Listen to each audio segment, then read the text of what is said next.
Welcome, my name is Dr. Michael Simmons. I'm interested in sharing with you some information about sleep-disordered breathing. Now, sleep-disordered breathing ranges from simple snoring to sleep apnea, and it can get even more serious.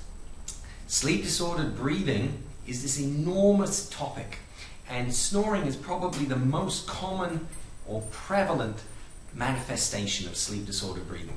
And lots of people snore. It can be simple snoring when people are very tired, or if they've drunk some alcohol before bed, or sometimes it happens because they're congested. But for a lot of people, snoring is an every night experience, and it makes them very difficult to share a room or share a bed with. So it becomes a real social issue. Now, if snoring is very loud or very dramatic, so that people actually stop breathing for a little while, they do this, and then an enormous, that's usually sleep apnea.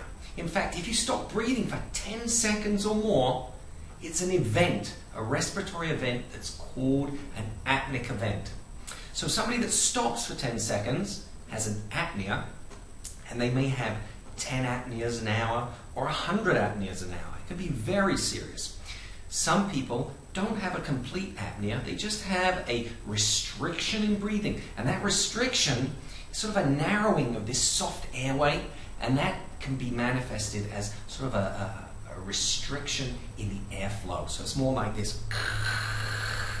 But if you keep doing that for hours on end throughout the night, the oxygen level in your bloodstream goes down and your sleep is very poor. You may be in bed for 8 hours or 10 hours and feel like you got enough sleep from an hour point of view or a time point of view, but in the morning you don't feel like you got any rest whatsoever. And you know what? If you're sharing the room with somebody and making those kind of noises, they probably